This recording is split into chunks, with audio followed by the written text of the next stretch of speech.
যদি ভগৱান শ্ৰীকৃষ্ণই অৰ্জুনক কুৰুক্ষেত্ৰৰ ৰণভূমিত কেৱল মাত্ৰ যুদ্ধই শিকালে হয়, তেনেহলে হাজাৰ হাজাৰ বছৰৰ পাছতো হয়তো ভগৱত গীতা পঢ়াৰ কোনো প্ৰয়োজনেই নাথাকিলে হয়। কিন্তু হাজাৰ বছৰৰ পাছতো আজিও ভগৱত গীতাৰ প্ৰয়োজন আছে, আৰু হয়তো সৃষ্টি থকালৈকে ভগৱত গীতাৰ প্ৰয়োজন হৈ থাকিব।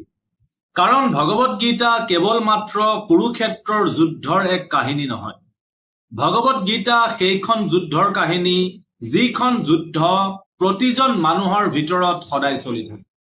যেতিয়া মানুহৰ মনটোৱে কয় যে মই এতিয়া কি কৰোঁ, যেতিয়া পৰিস্থিতিয়ে কয় যে কোনোফালে ৰাস্তা দেখা নাই, সকলো মোৰ বিপক্ষে থিয় হৈ আছে, যেতিয়া পৰিশ্ৰম কৰাৰ পাছতো কোনো পৰিণাম দেখা পোৱা নাযায়, যেতিয়া ভুল আৰু শুদ্ধৰ মাজত কোনো সিদ্ধান্ত লোৱাটো কঠিন হৈ পৰে, আৰু তেতিয়াই ভগৱত গীতাই মানুহক কেৱল মাত্ৰ উত্তৰ নিদিয়ে, সঠিক জ্ঞানেৰে মানুহক সঠিক ৰাস্তা দেখায়।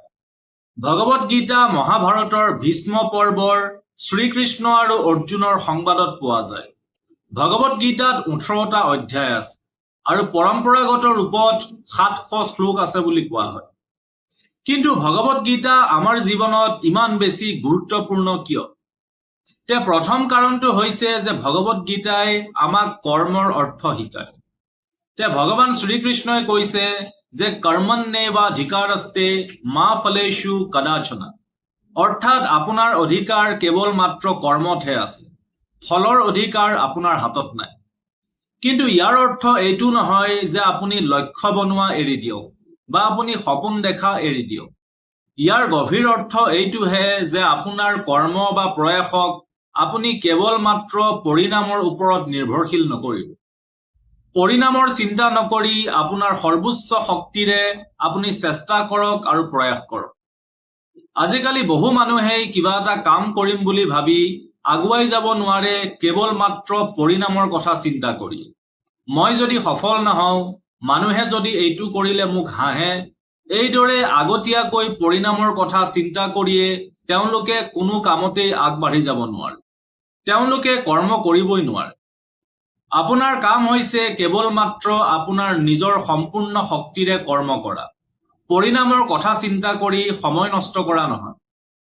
দ্বিতীয়তে, ভগৱত গীতাই আমাক শিকায় যে প্ৰকৃত যুদ্ধখন আচলতে বাহিৰত নাই, প্ৰকৃত যুদ্ধখন আচলতে আমাৰ ভিতৰতহে চলি আছে।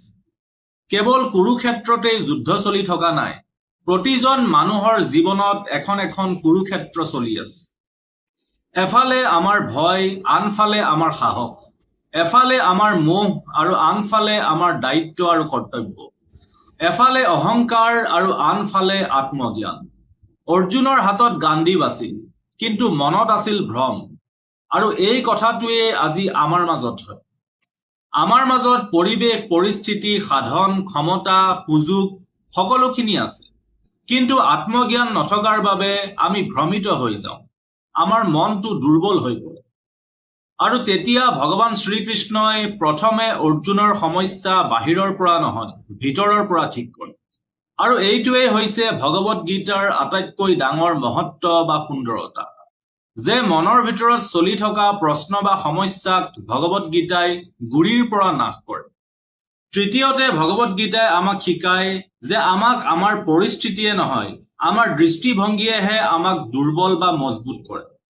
ধৰি লওক, দুজন ব্যক্তি একেটা পৰিস্থিতিৰ সন্মুখত আছে, দুয়োজনৰে সমস্যা একেটাই, আৰু ইয়াৰে এজনে দুৰ্বলভাৱে হাৰ মানি বেলেগলৈ আশা কৰি বহি আছে যে কোনোবা আহি তেওঁক সহায় কৰিব।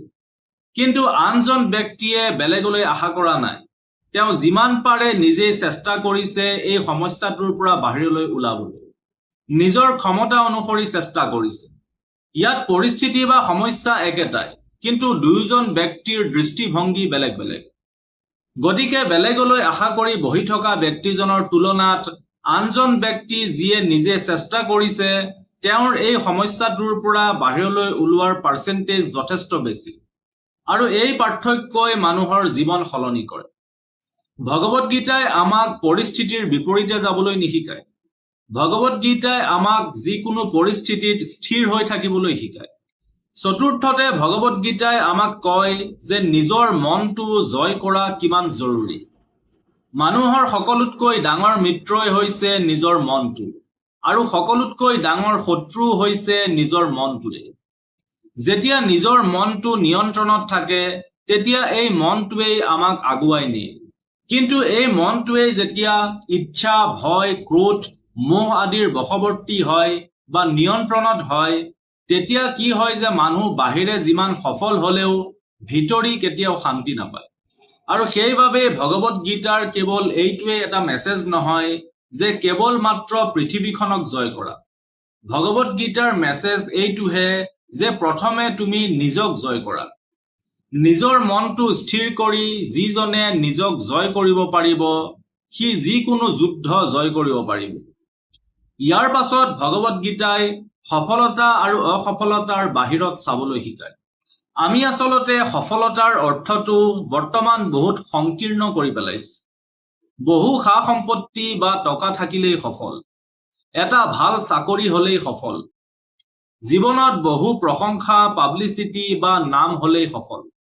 কিন্তু সফলতাৰ মাপদণ্ড কেৱল এয়াই নেকি? কিন্তু ভগৱত গীতাই সফলতা আৰু অসফলতাৰ ক্ষেত্ৰত আমাক এক বেলেগ দৃষ্টি দিয়ে। সফলতা আৰু অসফলতা দুয়োটাই অস্থায়ী, অৰ্থাৎ দুয়োটাই পাৰ্মানেণ্ট নহয়। আজি যদি কোনোবা সফল সি কাইলৈ সফল নহবও পাৰে, আৰু আজি যদি কোনোবা অসফল হৈছে তেনেহলে কাইলৈ সি সফল হবও পাৰে। এজন ব্যক্তিক সফল বুলি তেতিয়াহে ক'ব পাৰি যেতিয়া তেওঁ জীৱনৰ প্ৰতিটো ক্ষেত্ৰতে পাৰফেক্ট হ'ব। কিন্তু এজন ব্যক্তি জীৱনত কেতিয়াও সকলো দিশতে পাৰফেক্ট হ'ব নোৱাৰে। কিবা এটা কথাত যদি তেওঁ সফলতা পাইছে তেনেহলে আন কিবা এটা কথাত তেওঁ সফলতা পোৱা নাই, অৰ্থাৎ অসফল হৈছে। গতিকে সফলতা আৰু অসফলতাৰ কেৱল এটা নিৰ্দিষ্ট মাপদণ্ড থাকিব নালাগে। কৰ্ম কৰি যাওক, শিকি যাওক, আপুনি অসফল হৈছে একো কথা নাই, পুনৰ উঠক আৰু সম্পূৰ্ণ শক্তিৰে আকৌ চেষ্টা কৰক, আকৌ শিকক, আকৌ আগবাঢ়ক। ইয়াৰ পাছত হৈছে যে ভগৱত গীতাই আমাৰ বাস্তৱিক স্বৰূপ অৰ্থাৎ আমাৰ অস্তিত্বৰ বিষয়ে ভাবিবলৈ বাধ্য কৰে। আমি সদায় কওঁ যে মই বহুত দুখী বা মই বহুত সুখী, মই অসফল বা মই সফল। কিন্তু ভগৱত গীতাই আমাৰ আত্মা আৰু শৰীৰৰ মাজত থকা পাৰ্থক্যৰ কথা চিন্তা কৰিবলৈ প্ৰেৰিত কৰে। শৰীৰ সলনি হয়, পৰিস্থিতি সলনি হয়, সম্বন্ধ সলনি হয়, কিন্তু আমাৰ ভিতৰত থকা চেতনা কেতিয়াও সলনি নহয়। অৰ্থাৎ আত্মা বা চেতনা একেই থাকে, কেৱল আমাৰ শৰীৰটোহে কাপোৰৰ দৰে সলনি হয়। আৰু ইয়াৰ জৰিয়তেই এটা প্ৰশ্ন উঠে যে প্ৰকৃততে মই কোন? আৰু এই প্ৰশ্নটোৱেই মানুহক নিজৰ অস্তিত্বৰ বিষয়ে ভাবিবলৈ বাধ্য কৰায়। ভগৱত গীতাই এই কথা আমাক কেতিয়াও নকয় যে সমস্যা আৰু কেতিয়াও নাহে। কিন্তু ভগৱত গীতাই আমাক এই কথা শিকায় যে যিকোনো পৰিস্থিতি বা যিকোনো সমস্যাৰ সন্মুখীন কেনেকৈ হ'ব লাগে। যিকোনো পৰিস্থিতিৰ মোকাবিলা কৰিবলৈ আমাক আগতীয়াকৈ প্ৰস্তুত কৰি তোলে। কেতিয়াবা কেতিয়াবা আমাৰ সকলোৰে মনত প্ৰশ্ন আহে যে ভগৱানে আমাৰ সমস্যাবিলাক ঠিক কৰি কিয় নিদিয়ে? যদি এনেকুৱাই হলহেঁতেন তেনেহলে কুৰুক্ষেত্ৰৰ যুদ্ধত অৰ্জুন ৰথৰ পাছফালে বহি থাকিলে হয় আৰু ভগৱান শ্ৰীকৃষ্ণই নিমিষতেই পাণ্ডৱৰ পক্ষত যুদ্ধ জয় কৰিলে হয়। কিন্তু ভগৱান শ্ৰীকৃষ্ণই যুদ্ধত অস্ত্ৰ উঠোৱা নাছিল, কেৱল অৰ্জুনক ৰাস্তা দেখাইছিল। গতিকে ভগৱানৰ কাম কেৱল মাত্ৰ ৰাস্তা দেখুওৱা, আৰু আমাৰ কাম হৈছে সেই ৰাস্তাত আগবঢ়া বা কৰ্ম কৰা।